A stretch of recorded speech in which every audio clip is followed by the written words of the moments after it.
When you control the mail, you control information. This ain't no project. This ain't no project. This ain't no project. Tone bass, charge fans just to chew his meat. 10 seats sold out, now he call that elite. Staking selfies, no real wins. Why HEXican's flip jets and real dividends? Peter took loans, said banks are whack. Then promoted Block 5 right before collapse. He's on air saying just trust me, bro. Now his whole fan base got rugged and broke. They talk state, I built an empire. They took loans, I walked through fire. They blocked us, I faced the wire. I beat the SC, see no lie. They sold that, I stayed clean. They chased hype, I made a scene. They fell off, I'm still supreme. This ain't luck, it's self-made steam. Where was Tone? Where was Pete? Where was Binance? Where's that E-delete? You watched in silence, didn't tweet. While I stood in court, ain't miss a beat. No VC check, no tech shield. Just a mind like mine and some loot concealed. You blocked us cause we showed you stats. You mad cause your idols ain't got facts. They talk, stay talk.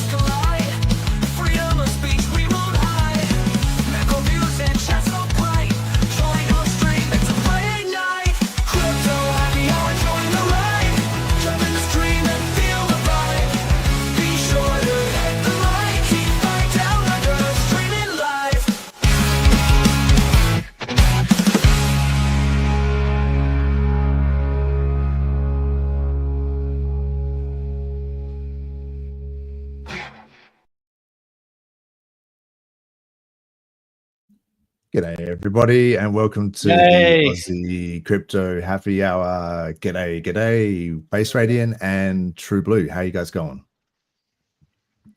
I'm most fantastic.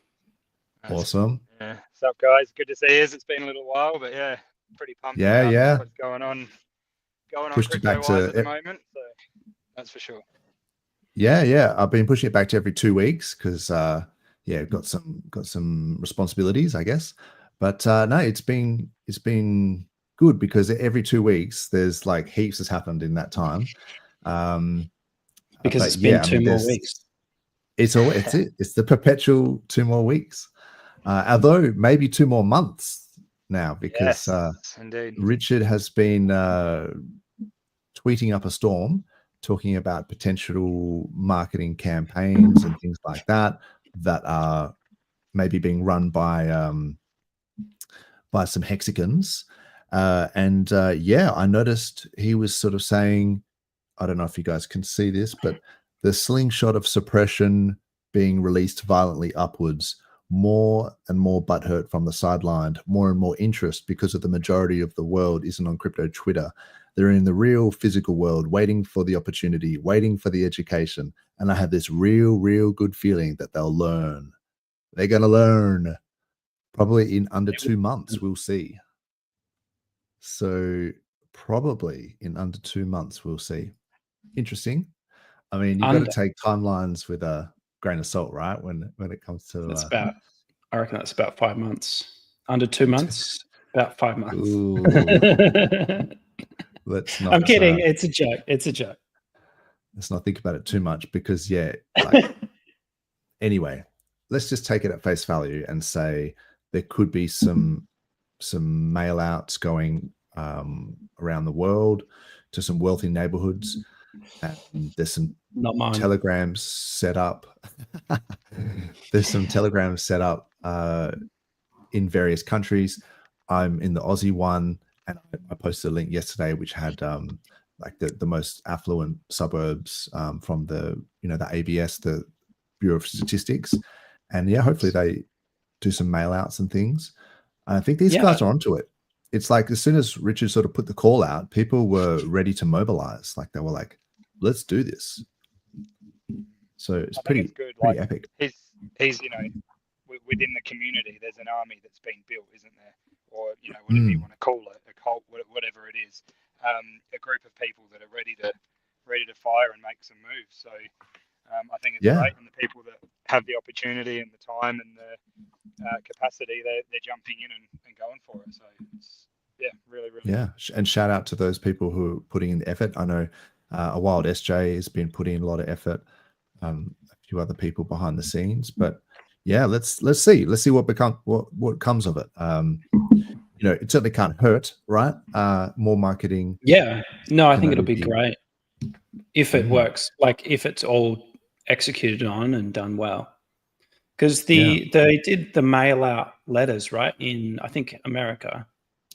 Yeah, a lot of people were exposed to those postcards, and they went on Twitter and they shared their outrage and they said all these sorts of things, but they spread the brand awareness. So absolutely, yeah, it's just cold outreach, right? It's doing the hard yards. Yeah, sometimes in business, and I know about this a little bit with small businesses and things like that. It's sometimes people just don't know you exist. Like they literally will just be like, oh wow, we've been doing this in another state or another country because we didn't know that you guys even existed. And now that we do, we're so stoked that we're happy to use you guys moving forward. It's just a lot of people. And you get, some people know about you, generations know about you, and then a newer generation will come along and all those other guys have retired. They've all left. So the newer generation have no idea and they need to be told. And then they, oh, wow, you guys can do this. Oh, you can do this as well. Wow. All right. And then, so we get a lot of business like that just through word of mouth. It happens in the dev world too. There's like tons of like contracts and libraries that have already been written and I'll have no idea and rebuild the wheel. And it's like, well, that already existed. It's like, oh. Yeah. So the brand awareness, I think, is huge. And I think you were saying, True Blue, in the green room there, like if you got even a video postcard, like if you sent it to me, and I don't typically check my mail like very often because most of my bills and everything are electronic. But then I guess if I did get a mailer, and I would probably open it, and if it was like a video, some sort of video postcard, I probably would watch it. for sure. If it was a hardware wallet, I'm not quite sure, because I mean we know it's an electronic device, but we don't know what kind of electronic device. So if it was a hardware wallet, I wouldn't plug that into my computer and I wouldn't store anything on it. And I probably wouldn't interact with those tokens because they could be malicious. They could be drainer tokens. So I'm not sure that RH would go down that path, because most people are pretty crypto savvy and they would be like, I'm not plugging this into my computer. I don't want to interact with these tokens. How do I know? But maybe, we don't know. We don't know is what's going on. There's been all that talk a little while ago about, a call center and things like that as well. Like there was sort of some speculation on that.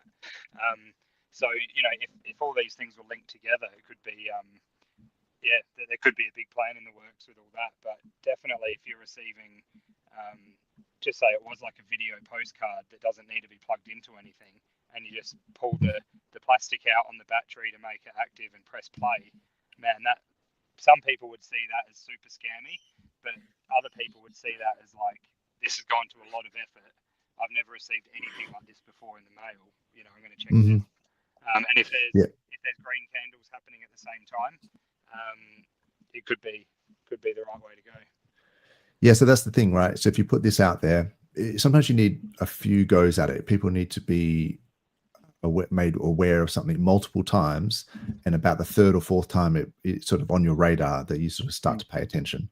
So and maybe people will fade it initially and just be like whatever, but then if they see the price has gone up heaps, they'll be like, oh, that's that thing I heard about.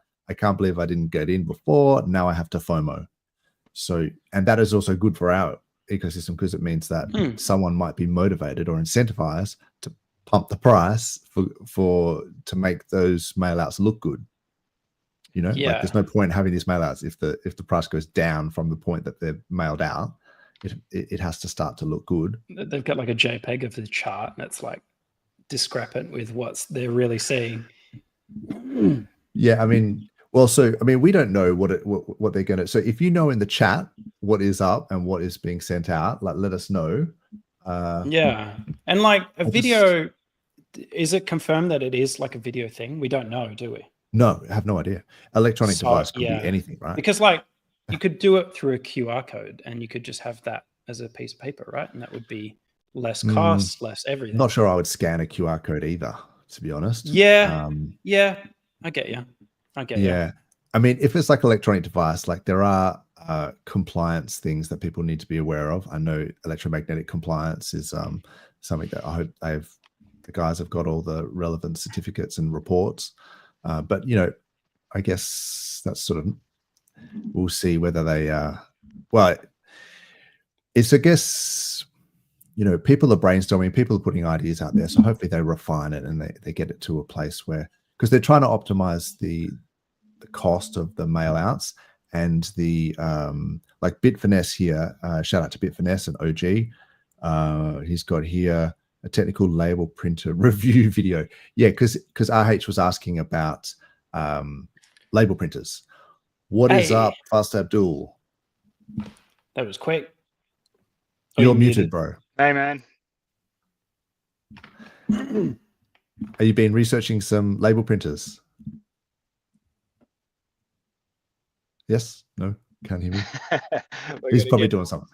All good, all good. So yeah, the label printer thing, I mean, I didn't post on that because it's not my area of expertise, but I'm sure there are people out there that can figure out what's up. But it's kind of cool that it's like crowdsourcing, you know. Although his reply to that was like brutal. He started saying people's efforts were pitiful. I was like, God damn. But anyway, Nagabo gave RH an ultimatum. Now or never, mother. Yeah, okay. So want to go on the community. Brandon B. Bro, both Nagabo and Brandon B I have muted for like at least 2 years plus. So they are yapping in the void, and I can't. They're not on my timeline. I can't hear them. So yeah, I'm not fussed if they're complaining, but I understand where they're coming from. You know, if you're looking at the price right now, then you'd be disappointed. Maybe if you look at the price in a year's time, you might be elated. So, you know, we're at the top of DeFi. Ooh, not sure about that. I think like Hex is one of the premier, I guess, you know, things in DeFi, because the peak of DeFi, I don't think I think DeFi's got a long way to go. Legacy finance. What's that? Sorry? We haven't peaked yet. No. I mean, World Liberty Fi, all these sort of guys, they're doing stablecoin adoption into legacy finance is becoming huge. I mean, Tether printed $1 billion USDT the other day. It's just like you can see, and then with all the lending protocols and things like that, DeFi has still got a long way to go. Let's see if Fast Abdul can hear us. I can hear you. Can you hear me? Yes, we can, bro. What is up? Here for the tech. Just here for the tech. That's nice. Are you here for the label making tech or the mail out tech? Do you know anything about this? The postcard tech, postcards 2.0. I think that's where it's a fork of the original postcode. That's right. Yeah. I have a potential demo of said postcard if you want to pull up my my screen here. Here we go. Oh yeah. I will pull this up. I wouldn't open anything I get from Fast Abdul either.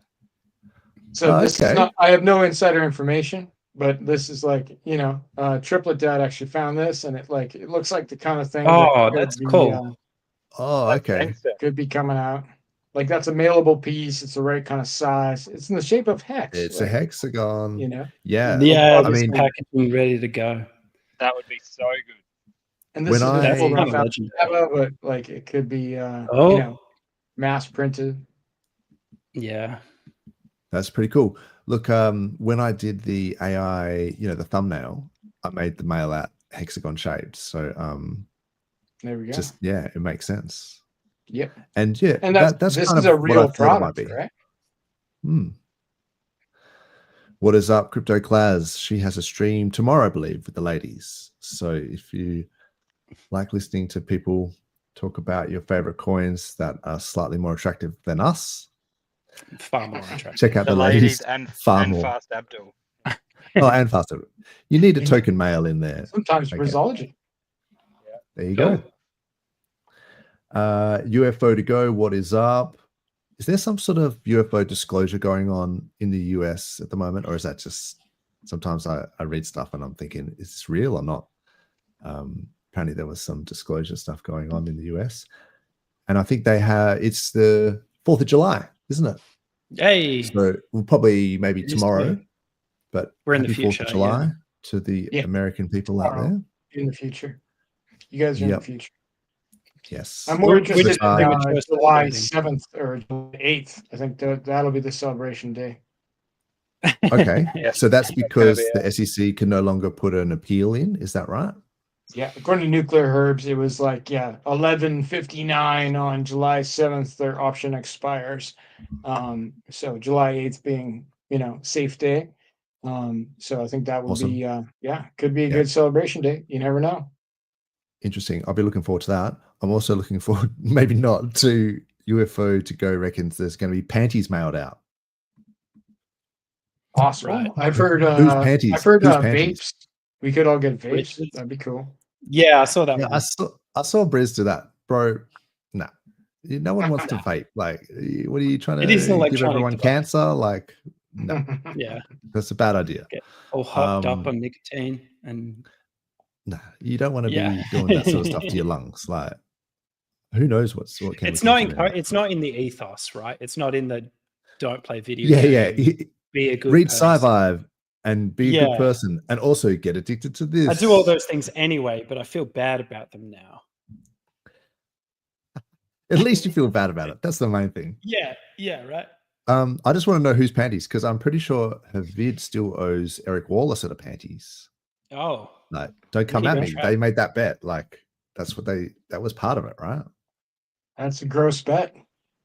It is, and they yeah. don't make bets with your undergarments, people. That's all I would say about that. True Blue, his sound is not great. Well, that's he's not in his at home, so that's Sorry, understandable. Don't have my usual rig in front of me. Sorry about that, guys.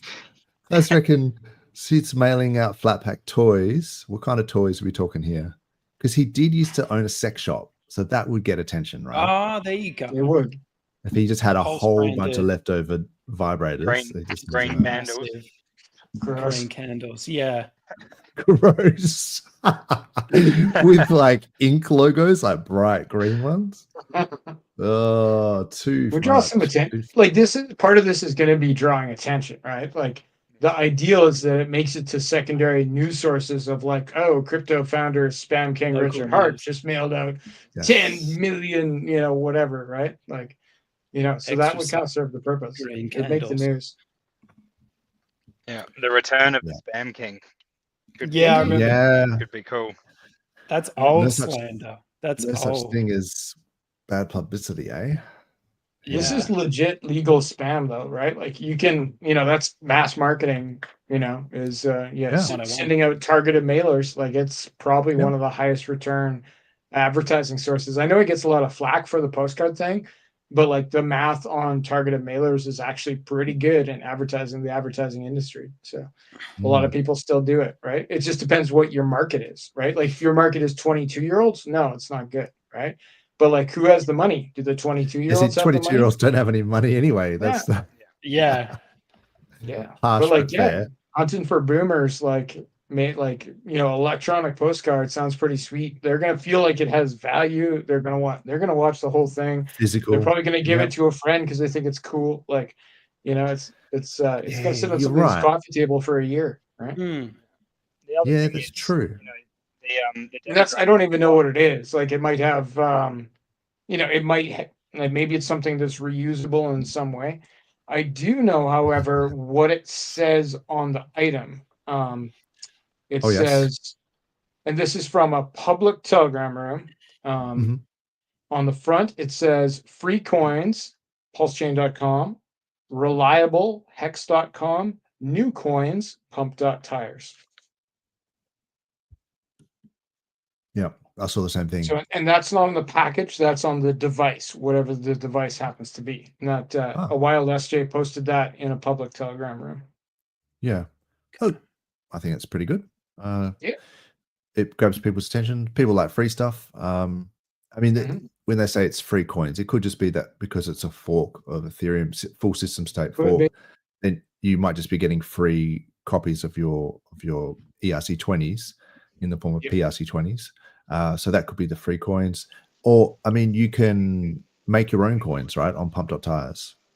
So there could be a new coin we don't know about. That's the Pulse free coin. Like that could be a thing. Or like the OA has like shit tons of like PRC20s. Like if you want to like gather up some PRC20s and give them away for free, you could do that, and it would not have a major effect on the price of Pulse. Interesting. I want to talk to you about something about that, but just a quick hello to OB Spark Driver. What is up, bro? Hope you been hitting the gym. That's the spirit. Yeah, I did martial arts last night, and I got guillotined across the face, which was like on my lip and a nose and everything. So that was great.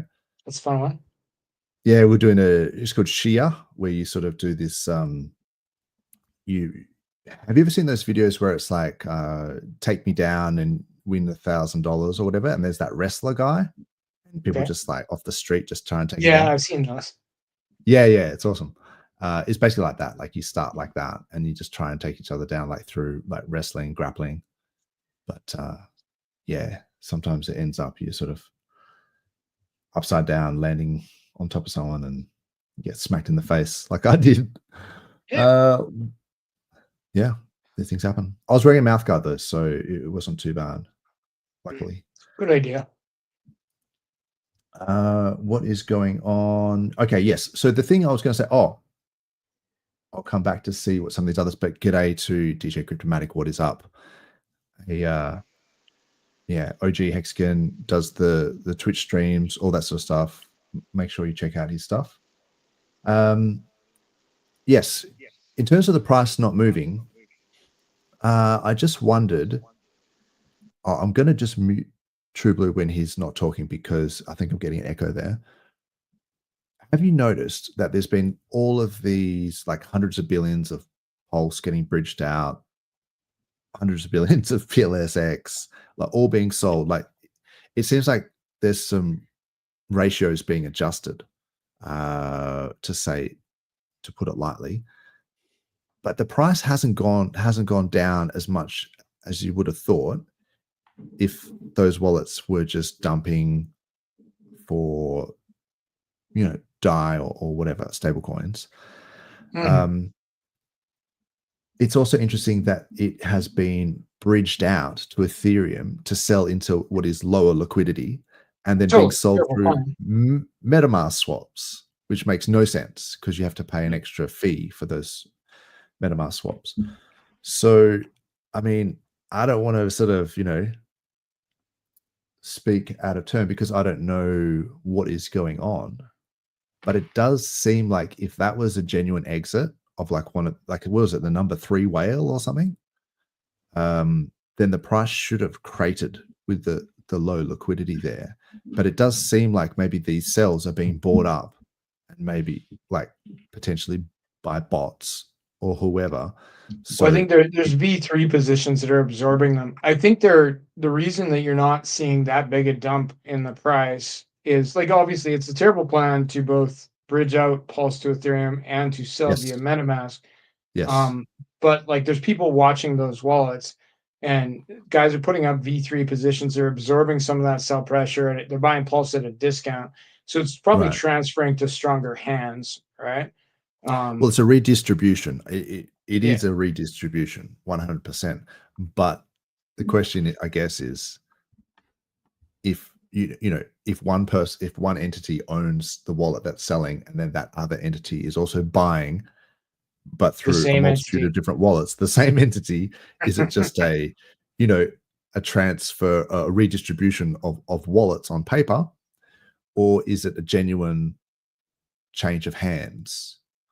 And there's a couple of things that I can think of. Is one, Q Bono, who benefits from this, would have to be the bridge validators, right? Like from bridging out, because you got to pay the fee across the bridge. And also like to obfuscate who might be doing this, no one in their right mind would use MetaMask swaps, right? Like, so then it sort of implies that aside from making them look stupid.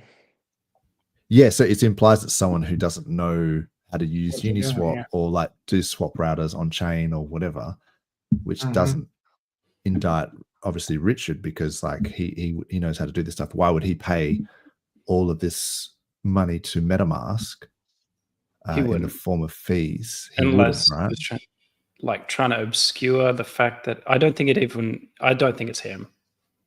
Well, this is the thing. This is why it's like, is this like 7D chess, or is this just really obviously a whale who doesn't know what they're doing? But then why break it up into so many orders? And then also why bridge out in the first place? Like, if there's thicker liquidity on Pulse, this is terrible order execution, is what I'm saying. So unless you own the validators for the bridge validators, and then that bridging out fees is worth more than the fee you pay on MetaMask swaps, or the slippage you get into selling into low liquidity, it doesn't make sense unless there's another reason for it. So the undertone here is that it could be Richard, right? Well, I'm just saying, yeah, it's possible, but or some entity close to, I mean, there's a few people obviously in his circle. But maybe just like, who else has 600 million hex, right, and doesn't sell it? So, because that's the thing, is they've sold Pulse and PulseX, but they haven't sold any hex yet. So I guess the answer is going to be, if it starts selling that 600 million hex, then I'm going to be like, oh no, it fully wasn't. It wasn't Richard, actually. It was just some dev or something that has like flipped the desk and decided to exit. He did say something about Ethereum the other day that made me think of he's going to move more liquidity to Ethereum. What was it? Well, so my initial thing when it started bridging out, I was like, whoa, like hundreds of billions of Pulse. Like, okay, maybe they're going to deploy PulseX on Ethereum. Like, there's no reason why you couldn't have PulseX, the DEX, working on Ethereum, and then you would need liquidity, and then that was maybe it. But then he just started selling it, whoever this whale is, and so it was like,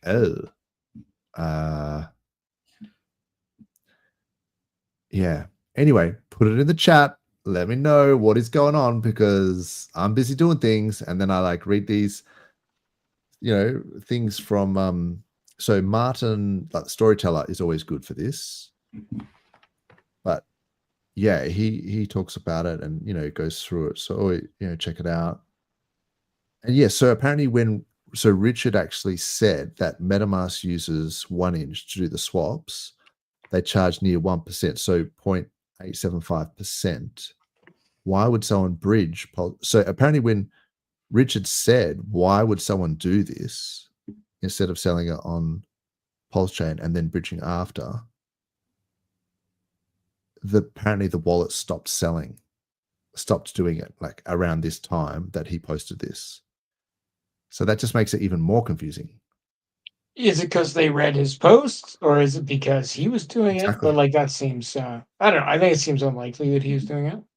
The implication is that the person was doing it maybe to hide the fact that they were selling you know, in doing this, it wouldn't be as obvious. And then but Richard's then called it out in a tweet, and then once they've read the tweet, that they've stopped doing it. That also implies that it's not related to Richard. So maybe it's just someone with massive bags that's just like, you know, just dumping, which is fine by me as well, because this is the interesting thing. So this is why I think it's not FUD, and maybe it's just cope, you could say, whatever.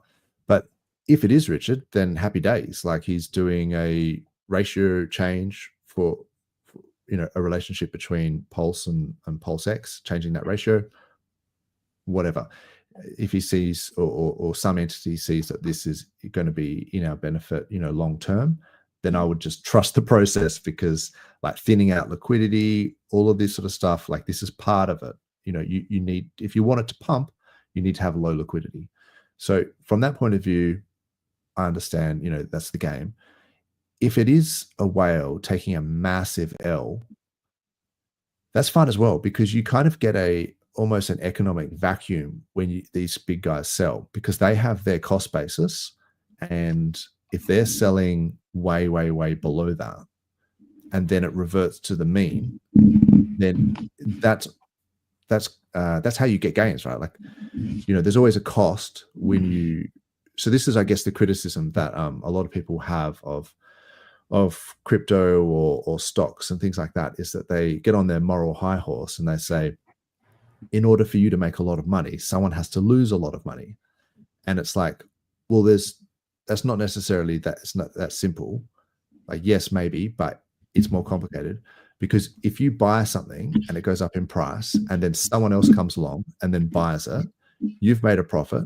If that person then sells it at a profit at a later date to someone else, and there's this greater fool thing where, you know, inflation goes up, whatever, people keep buying at higher prices, then technically no one's actually lost money. Everyone's made money, but that no one's lost money in that chain, right? Until the final person, you know, when the price goes down, and then so the other way is, because I guess Pulse really hasn't gone up that much from its inception. If these guys have a cost basis, they're taking a massive L at the start, then there's all this economic sort of, or like a spring built into, you know, what the true price should be. And then when people are buying it up at the lows and it reverts to the, you know, what the actual value should be, then that's an opportunity for people to make money. So yeah, in that case, someone lost money before you had a chance to make money, if you know what I'm saying. The number keeps going up, everyone's happy. Let's hope for that. Yeah. Number goes up in what terms? In dollars, dollary dues, or in gold, in hex terms? What are we talking?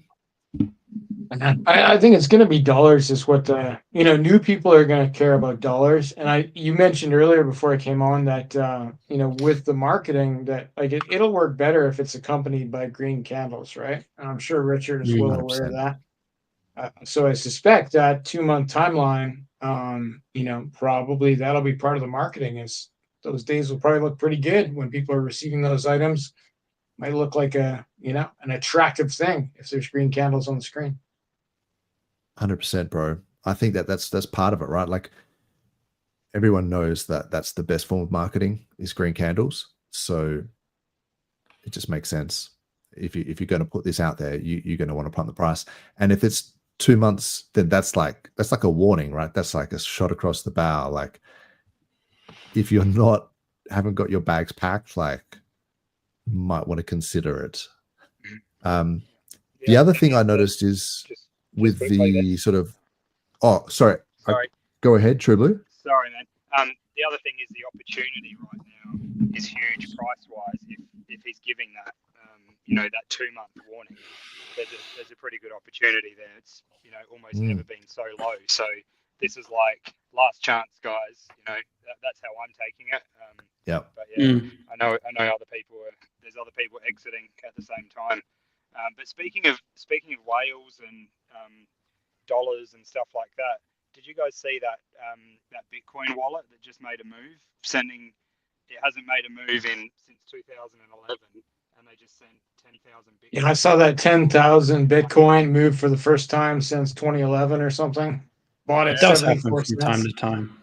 Yeah. Yeah. But, you know, exciting $1 billion. things, you know, things waking up. Yeah, it's not a small amount of money. So.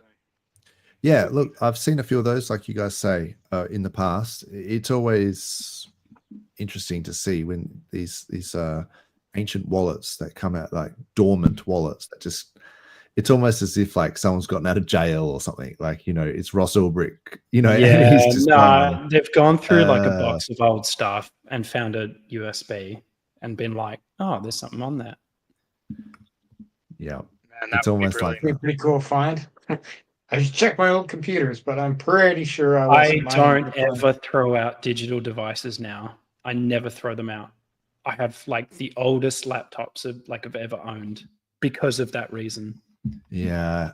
I mined a bunch of Dogecoin on an old laptop, and I was like, I wonder if that's actually worth anything. But no, that was never like, you could just buy Dogecoin. It'd be way better than actually just mining it. It just took so long. Yeah. So yeah, I just wanted to show this. I thought this was interesting. This was David Sachs talking about the Genius Act, which was written by the banking industry to keep stablecoin issuers uncompetitive with legacy system products. So this is him sort of saying the quiet part out loud.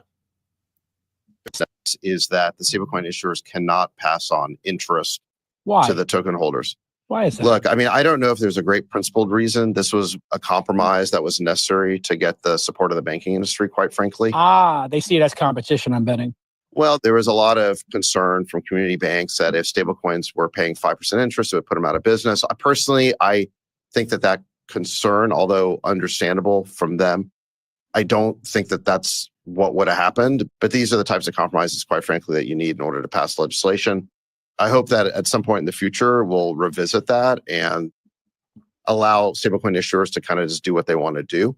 Okay. And that'll be easier once the banks get into the act and they're participating in this industry. Got it. But right now, they're total outsiders, and you can understand the fear factor. All right, Sachs. There you go. So the hesitation. So with that Genius Act, in order to get the bank's sort of endorsement, they had to make sure that the stablecoins, they couldn't earn yield on the stablecoins. And then he said that they might revisit that later. So I thought that was interesting. Yeah, it seems like one of those things that gets set in stone and then just never reviewed because it's so favorable to the banking sector. Maybe. Yeah. When you read the details, though, like stable coins that pay interest, like that's a fairly limited thing in crypto. It's not the stable coins that are paying interest, it's other things that are paying, but like whether you can even call it interest is questionable. I think there's just different ways to word it. Swap fees in liquidity pools and things like that. Yeah. So there are stable coins that pay interest just to hold them, but they're relatively few, right? Like, you know, USDC doesn't do that, DAI doesn't do that, USDT doesn't do that. What's up with your ink printer stuff, Fast Abdul? Well, it's paying fairly well, but it's not the stable coin that pays interest. It's you can choose to do something with the stable coin and be rewarded, right? So, but ink printer is going fine. It's got 6% of all ink in there. There's about $1 million of the stable coin on the market, about $400,000 in liquidity. So far, so good. Awesome. Like if there's a 40x on ink, right? Think about that. Like there's about $5 million worth of ink in there right now, right? So like if there was a 40x on ink and that $5 million turned into $200 million, right? Then like it would be fairly impressive how much it's like all these liquidity forks on PulseChain would be like they'd have huge TVL. They would show up on, you know, DeFi Llama and stuff as the top things. Actually, funny enough, of all the forks of liquidity, of which there are over 40, all the ones on PulseChain are on the top 10 for TVL. There you go. Yeah. I think ink printer, I haven't filled out all the paperwork yet, but when I finish, it'll be number 9.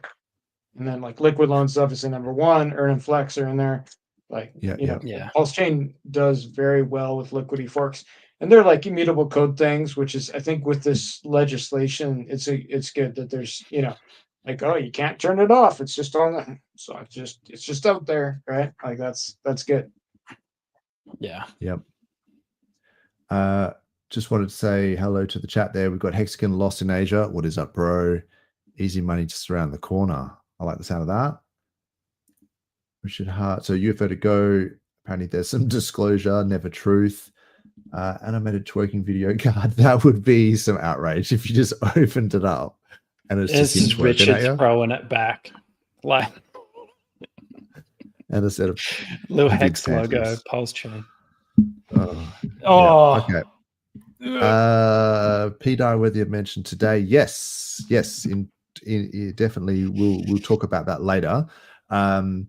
So I have been pretty sort of open about P-Dye as it's progressed through its different stages, and initially I was like, this thing's never going to peg, doesn't make any sense, like it's just a meme coin, but like let's go. If it's going to go up, then that's awesome. And it seemed to bring a lot of adoption to the chain. People were frothing for it. So I was like, sick. And then the charts didn't look so good. We sort of thought, oh, look, it might go down from here. To be fair, all the charts went down from that point. So I guess you have to price it in PLS terms. And then there was the exploit. So once that started, I was just like, I don't want to touch this with a 10-foot clown pole. If someone can just mint it for free and dump, every other day. And then I think I copped a bit of flack for that. I think somebody said that he tweeted a thing and it clipped me and said that I was going to buy it higher. And I was like, oh, okay, we'll see. And then, but then Caddy's thing, when, they did what was that? The ESM? The shutdown. Yeah, the emergency shutdown. And the minting ridiculous quantities and dumping the price chart in a beneficial way, according to her, right? To help the community. She dumped the chart and took everybody's money. So yes, that was so two things happened there, right? So one, she dumped the chart, exploited, printed a whole bunch, and then just completely nuked it to like 5 zeros.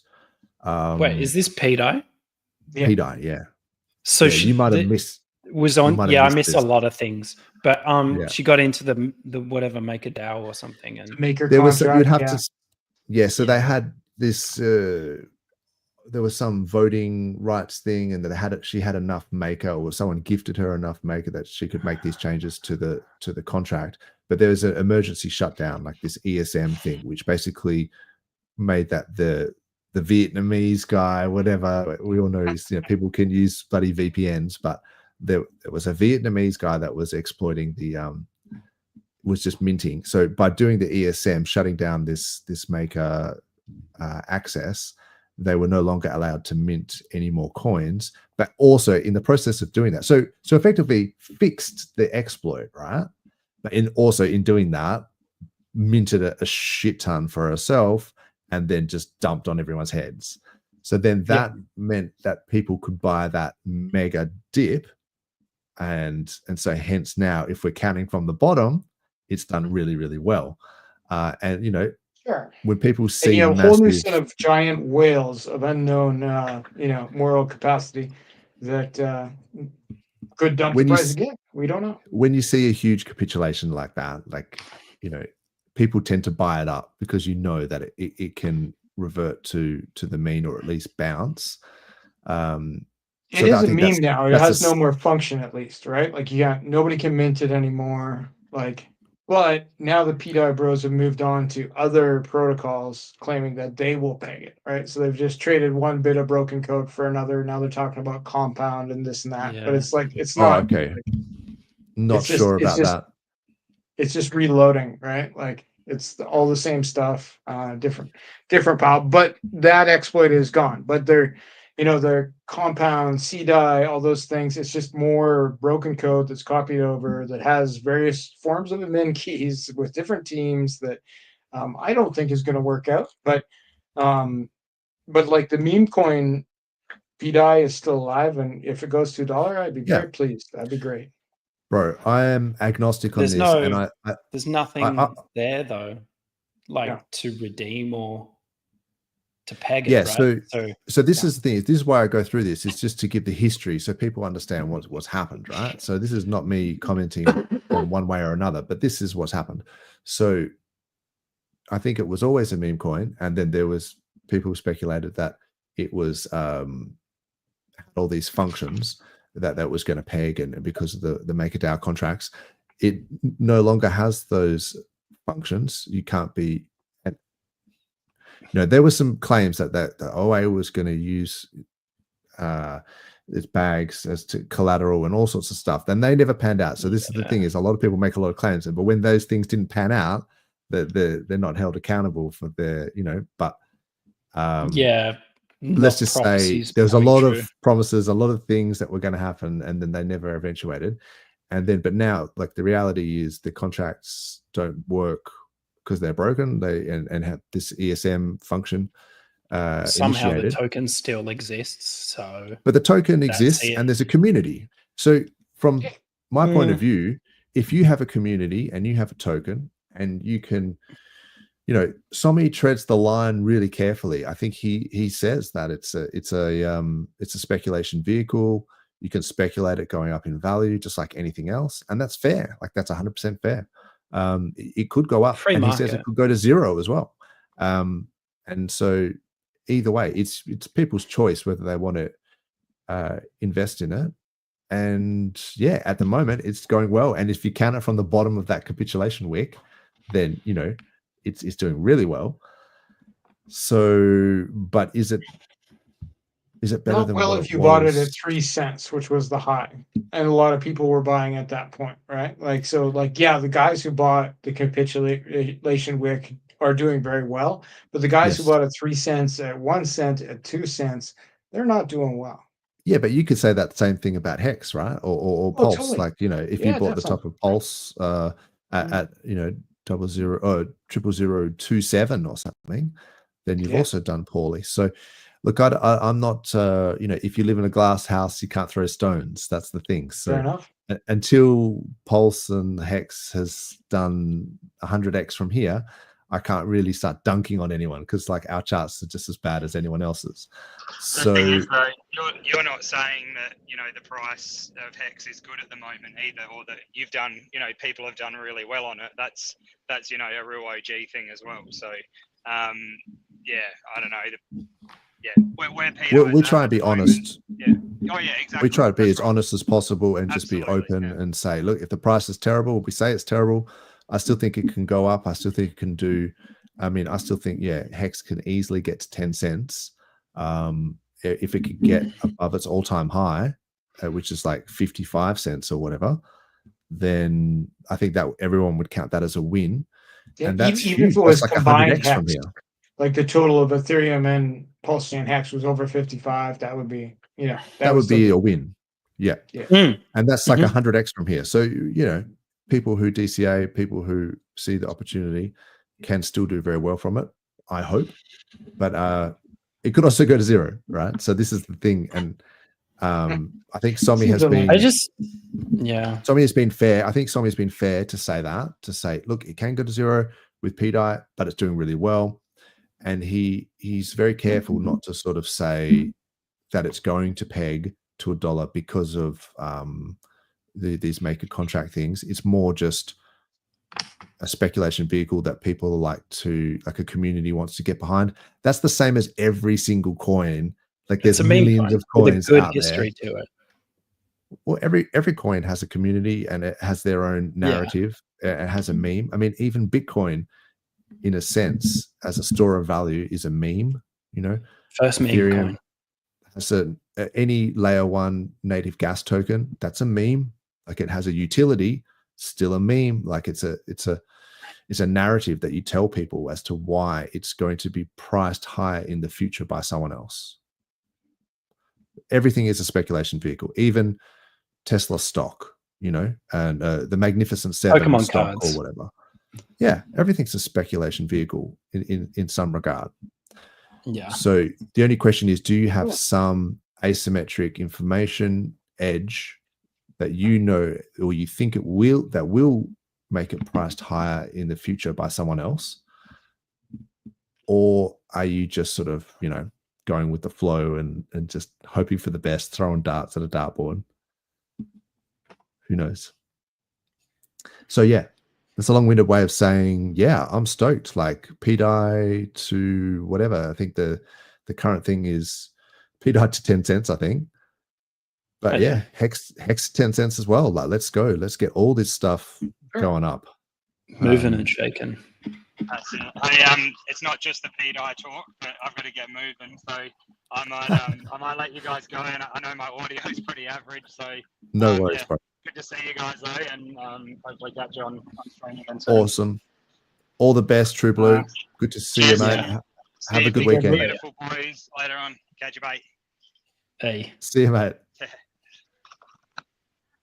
Clearly, Blue was very offended by our PDI talk and left. Was that? What did he say? Was offended by our PDI talk and left. Beautiful people. Beautiful blokes or something. Yeah. Gotcha. I missed it. It sounded like he was coming through a two-way. Yeah, may have been. That would have been a pretty serious setup. Breaker, and then someone on the other end is got holding it up to the mic. Yeah, like just holding the PTT down.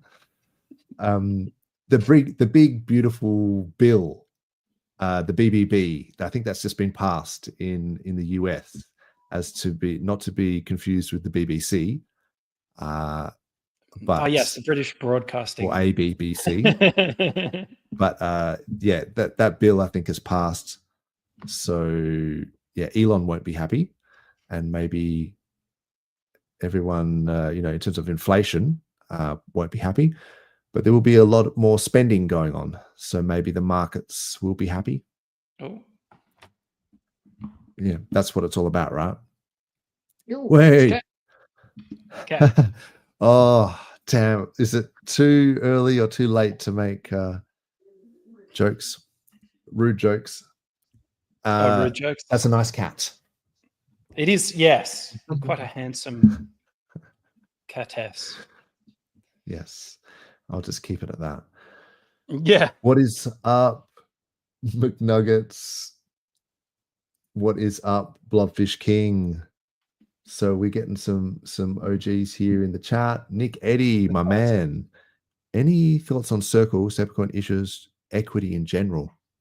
I mean, these IPOs, like you getting these stocks, you're getting these crypto sort of companies that floating on the stock exchanges. They seem to be doing quite well. I mean, I think it's Coinbase have got Coin, and Circle's just done really well for an IPO. And I think maybe Phantom is going to do an IPO as well. So we're starting to see a lot of these crypto companies having, I guess, high valuations in terms of market caps and things like that, and floating on the New York Stock Exchange. And then they're doing a bit of a MicroStrategy sort of thing where they can borrow against their treasury, and then they can use that to buy more Bitcoin or whatever, more of their own coins, push the price up, and then that means they have a higher market cap, which they can borrow against more. And it's like this feedback until the price goes down and it feedbacks the other way. I'd be so curious to see how they correlate with like the market overall, like crypto market, or just say Bitcoin, and how, like, what the difference between the two price charts is, and how that can, like, would be able to be exploited or like predicted or something like that. That would be, I'm just throwing out, the cat. Okay. Like an arbitrage between from the crypto. Yes and no. Maybe more of just a way for TradFi to capture that sort of grayscale Bitcoin ETFs, all that kind of stuff. Yeah. Yeah, but that's so weird that they have such a premium on like the crypto. I mean, it was at such a discount for so long during the bear market for Grayscale. And now it just seems like, I think if you're buying MicroStrategy and you're buying this sort of stuff, you're actually paying a huge premium. So it's like, why? It's reflexive, right? So it goes down further but goes up higher. Am I understanding that right? I'm not sure, because with MicroStrategy, he actually that was trading at a pretty big discount for a while, and so if you got it that price, so he sells shares in order to buy. I think there's some, it's really complicated, I guess, but they effectively just borrow against their treasuries, and then they it'd just be a bad deal too.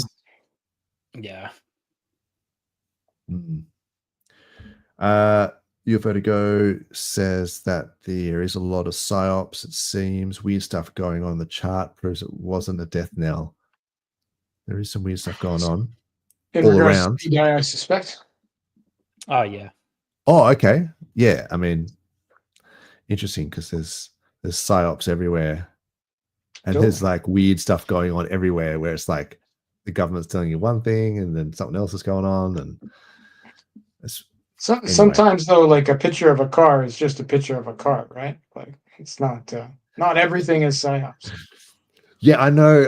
It's funny because you have like a conspiratorial brain sometimes, and you go, like, I noticed one of the PDI guys, because there was Richard Post, he talked about that, I think it was Lambo or Ferrari or someone, and he had a post of the speedometer, and it was like 369 kilometers per hour or something like that, and it was like, even Lambos know what's up or something like that, I forget. And then someone had said, oh, but in miles per hour, that's like 220 miles per hour, and PDI is 220x from $1.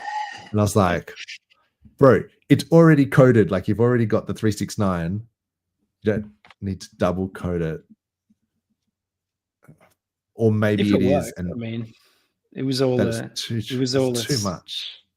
It is too much. It's too serendipitous. It's change 369, right? Like that's enough. Like it's the 3.69% in inflation. Like that's the 3.69. Richard found a cool picture of a Lambo that was going 369 kilometers an hour, and he posted it. That's it. Face value. That is it. That's what it is. Yeah.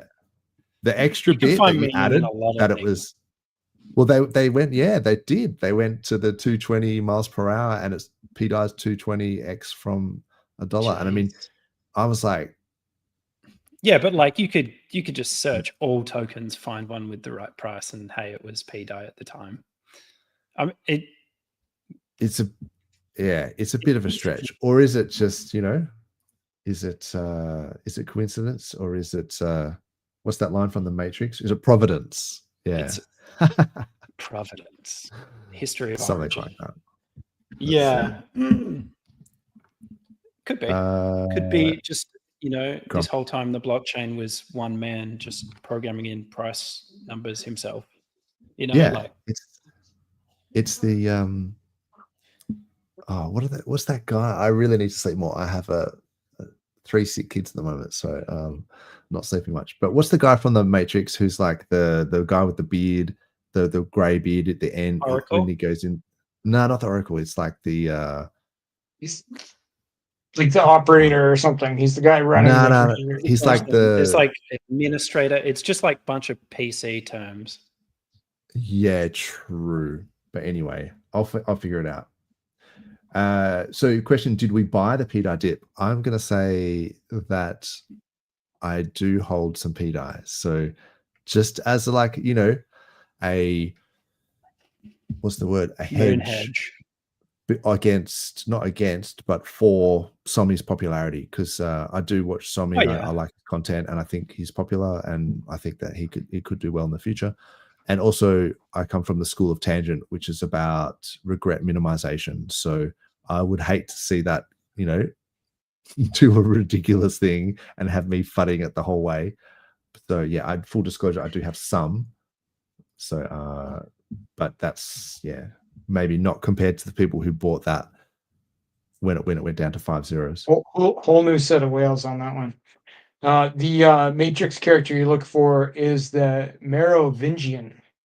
No, that's the French guy. That's the French guy. I'm talking about the guy with the grey beard. Put it in the chat. In the chat, people. Come on. There's only so many Matrix now. Like, there's the Keymaster dude. Yeah, that guy was cool. No. You guys know who I'm talking about. Like, yeah, it's like the old dude in the white suit, right? Yeah. But not the Merovingian. He's like the French guy. That's right. With the okay. Wow, this is like not turning up for some reason. Anyway, I can do that in my own time. Actually, tell you what. Let me show you a clip that I thought was interesting. The Architect. The Architect. Thank you. Thank you. Yeah, that's it. Yes. Took two searches for that one, not just the first one. Yeah, I just got a whole bunch of guys with grey beards and was like, that's not helping. So yeah, the Architect. So maybe that's what you were saying, that this is all just price manipulation. It's all just done by the Architect. I do wonder if we're in a simulation sometimes. But that maybe is another discussion. Let me just quickly show you this clip from Beyond the Grave. This is old mate John McAfee. I thought it was interesting. Rest in peace. Yes. Some few of you may be living an existence of dissatisfaction, maybe even a sense of emptiness, a sense of longing, a yearning that doesn't seem to be filled, even though you may try with entertainment, sex, and drugs, though I have nothing against those. They don't fill that yearning. You may be waking up every day wanting more, but not knowing what it is that you want. It's those few of you that I'd like to address right now. This sense of longing, this sense of yearning, this sense of not being satisfied is really your loss of freedom. And it is freedom for which you yearn. And you have none in this government. A government of the American people, which started out with the people being free and the government being our servants.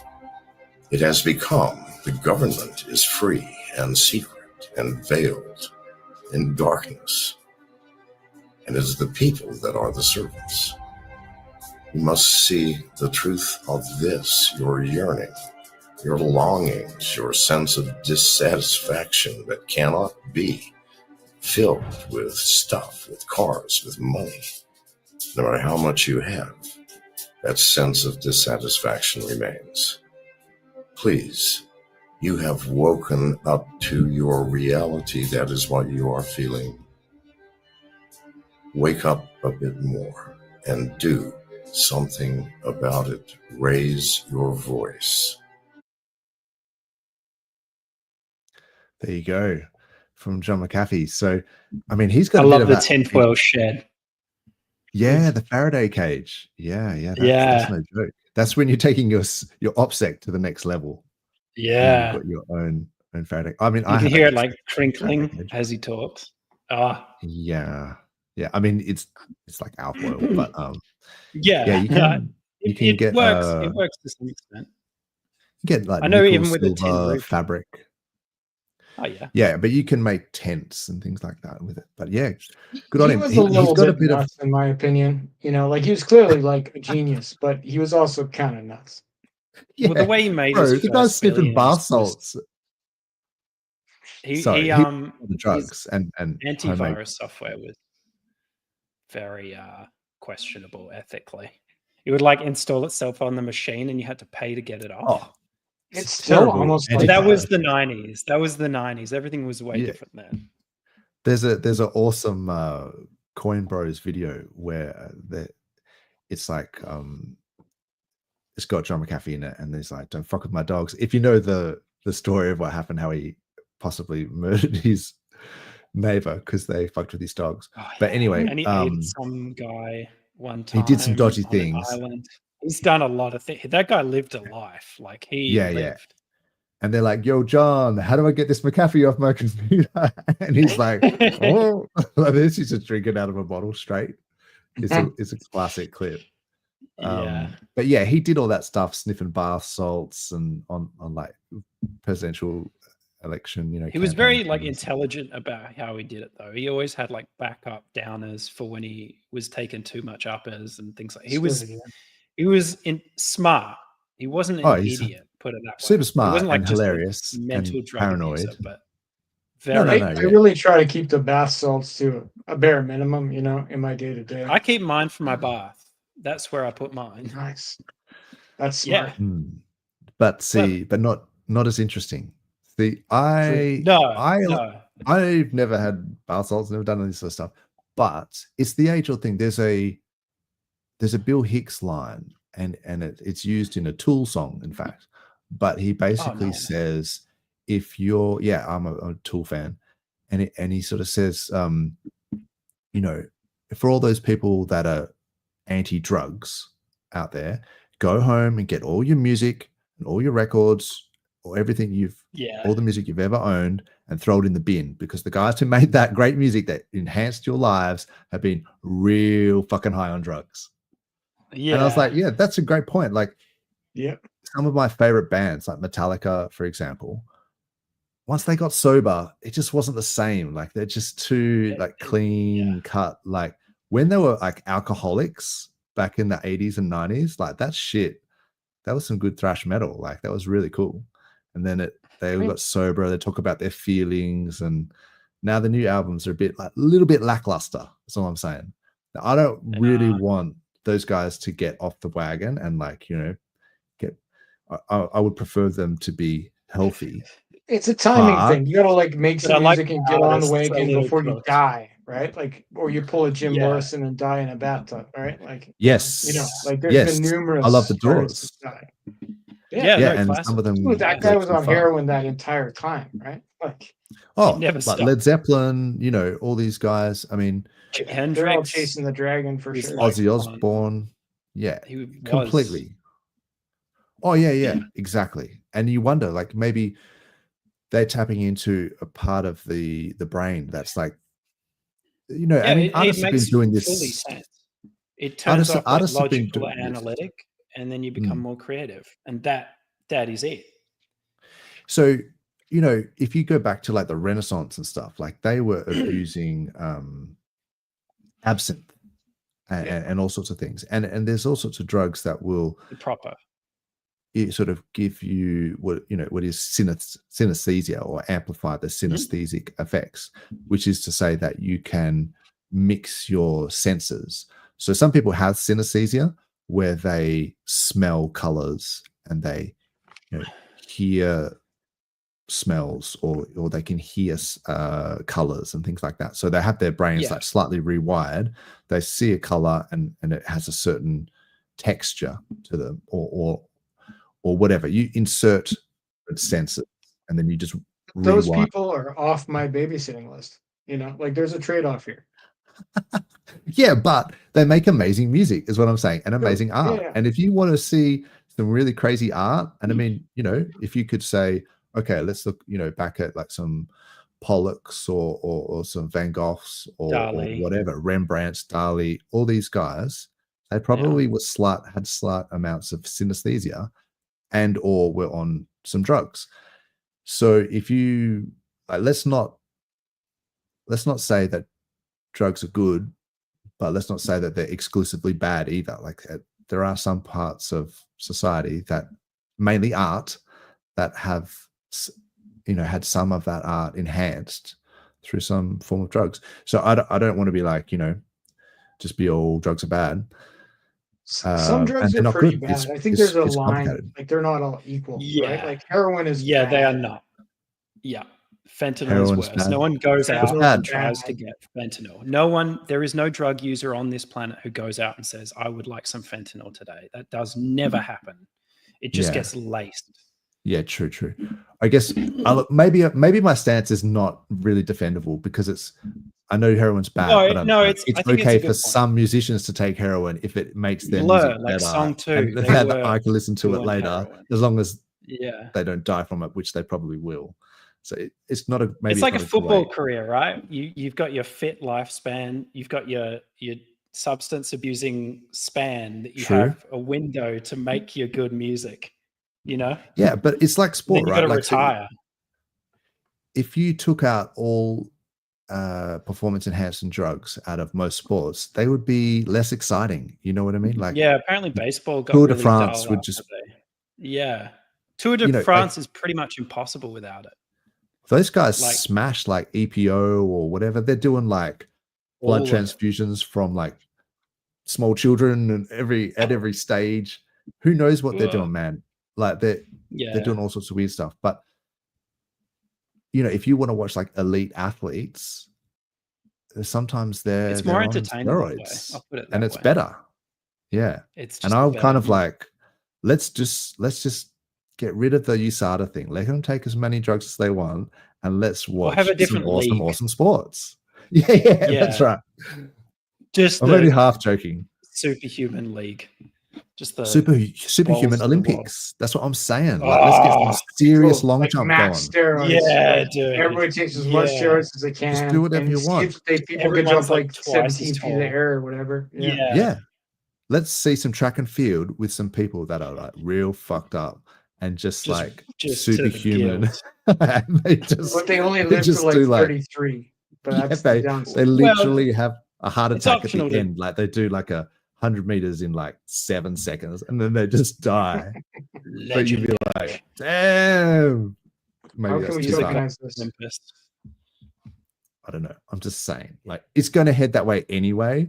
Like, it's only a matter of time. Just do it, but try and skirt it, right? So there's like, well, this isn't performance enhancing, so we can take this, but we can't take that. And it's like, well, why do you pick and choose? And just that's why the Olympic board or whatever, like they change the rules every year because people are always they're on the cutting edge of coming up with the new thing. New stuff is synthesized and made every day. Yeah.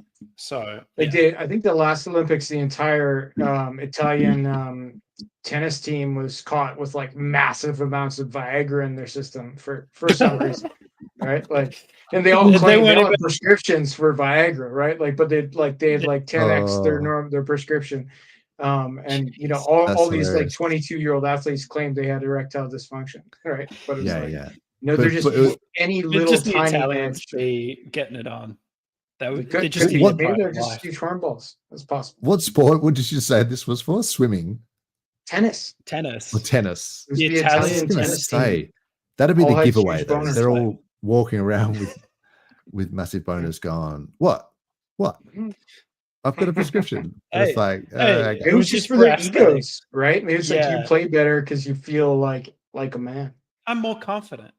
Well, originally Viagra was for circulation issues, right? Like, so for exactly. People who, that's what their angle was. Probably. I assume it was about oxygenating the blood flow. You can't like they can't have cough syrup. Like there's all kinds of things that like normal people would take that Olympic athletes can't take on the day, right? Yeah. But like, also I know. Sorry, go ahead. There's like if you use steroids when you were like 18 to 20, and then you sign up for the Olympics when you're like 30, you wouldn't be able to know, right? There would be no knowing. No, it could be a year, like 3 months before potentially your, however long it stays in the system. Then they're doing it all, like just a given. Yeah. Oh, certainly like UFC athletes and things like that, a lot of them, when they're not being, I have nothing against it either. They smash steroids. Who was a bodybuilder, and he's like, not bodybuilder, but like aesthetically, and he got sourced up. I was like, that's interesting. I have a problem with it only in the sense that because I looked into it at some point and I was like, it's not good for you. Well, testosterone has a lot of benefits for you. The problem is if you start injecting it, your nuts will stop producing it because that's what their testes are for, right? That's how hormones work. If you stop using your nuts, if you start injecting yourself with testosterone, like, yeah, you get all the benefits, but you have like raisin nuts, right? So con number one.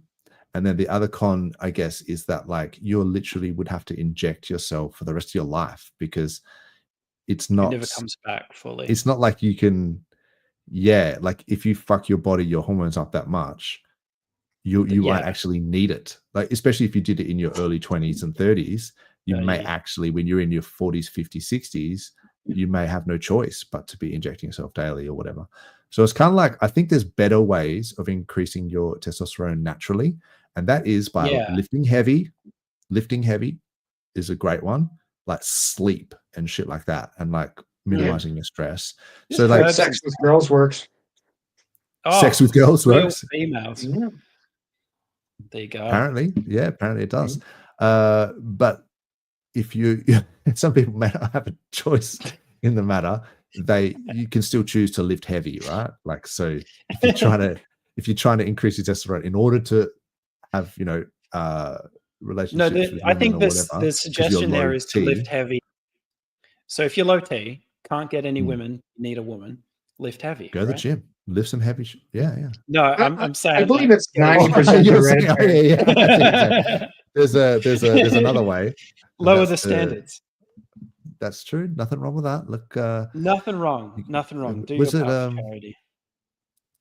All women need love. This is the thing. They do. So, they do.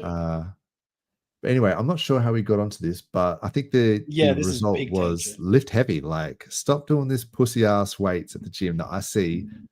I'm not pointing fingers at anyone, but when I go to the gym and I see these people lifting these weights, I'm thinking, oh, you may as well just go home, because that's not doing anything. Like, let's try and hurt each other and like push ourselves to lift something ridiculous. The hardest weight for me is the front door. Oh dear! Just getting it open. The fridge door.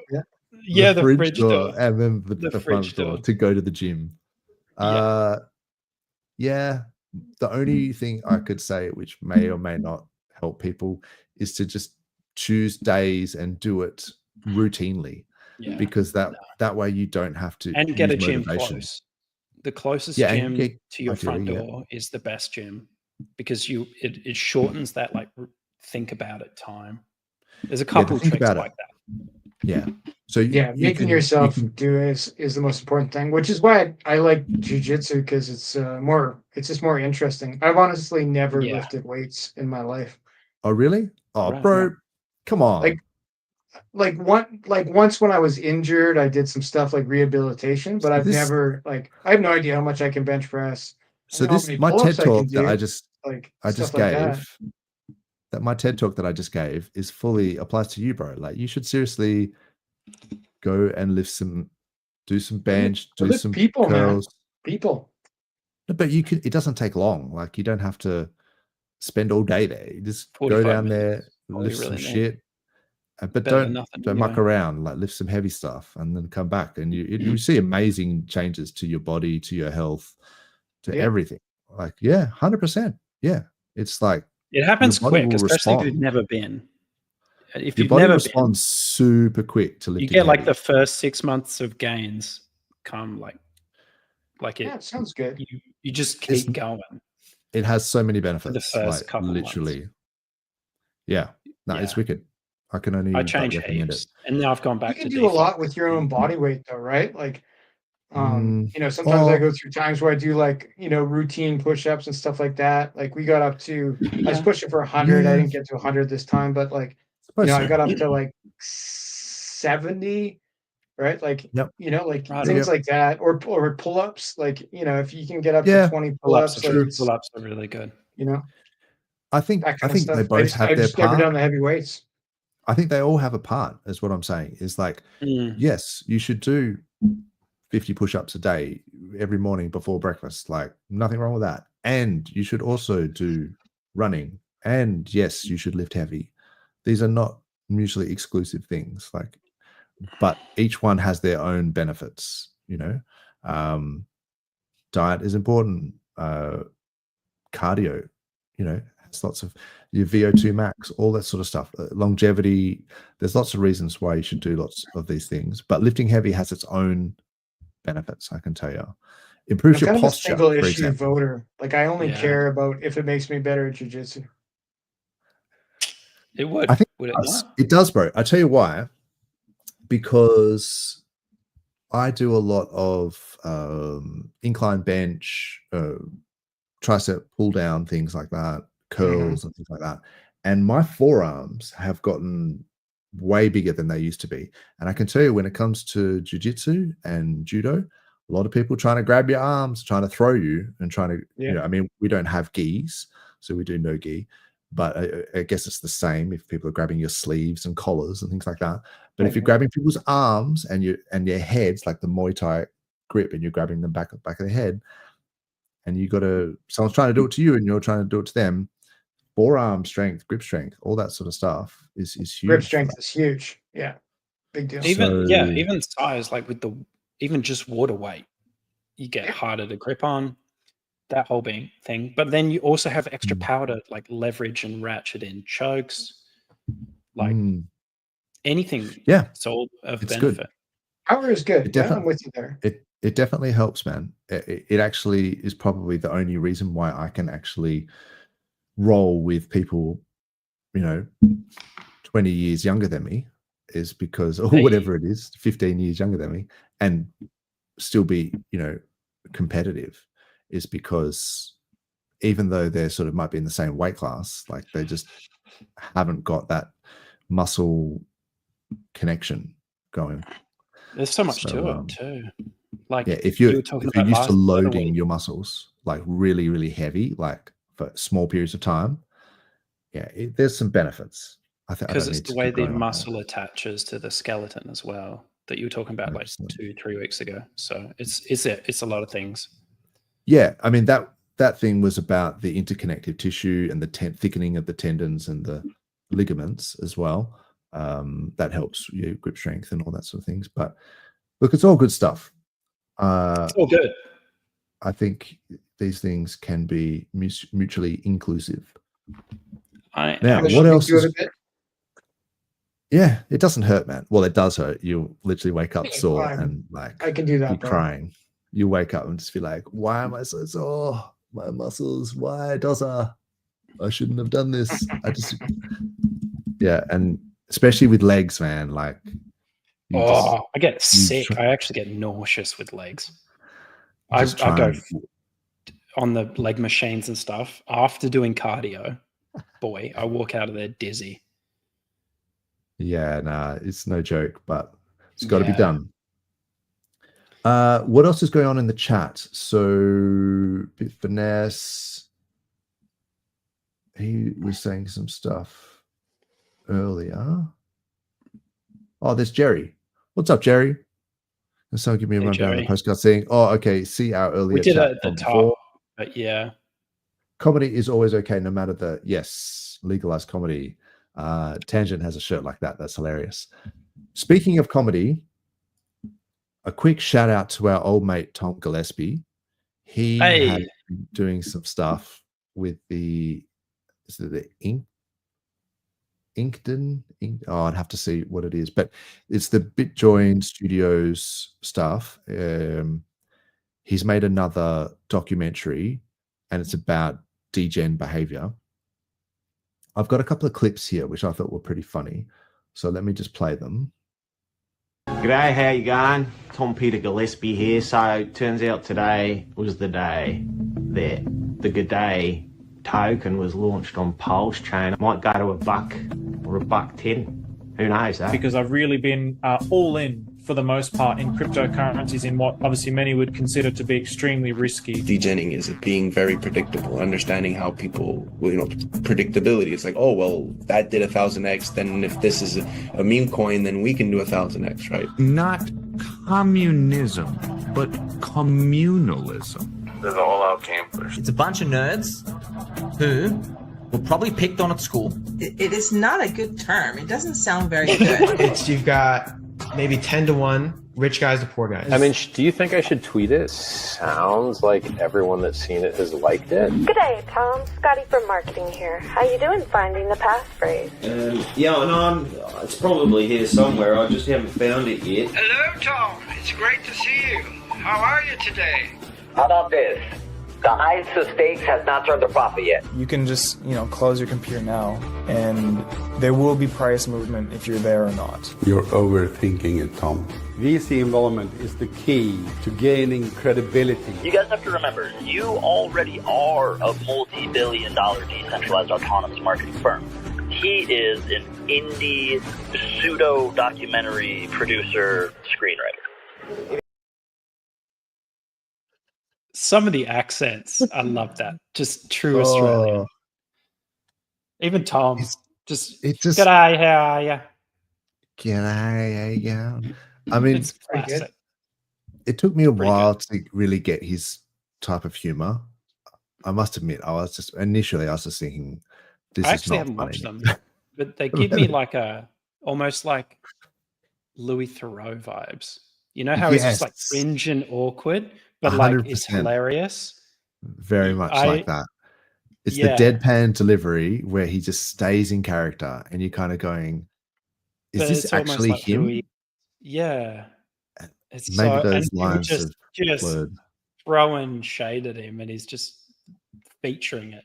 Like it's like, it's pretty funny. It's funny. It's funny. It's classic. Look, there's one more clip here. I'll just do, but also because I'm in it, so I just thought I'd show it. But I thought it was funny.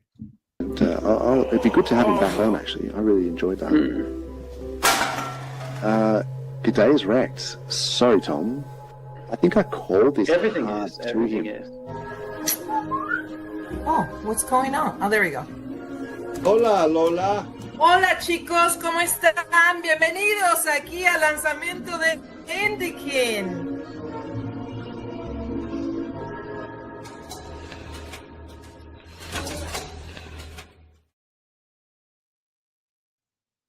Bro, you were in it too, base rating. I was in it. You're in it. Yeah, I'm in a documentary. I'm telling my mum. You're famous.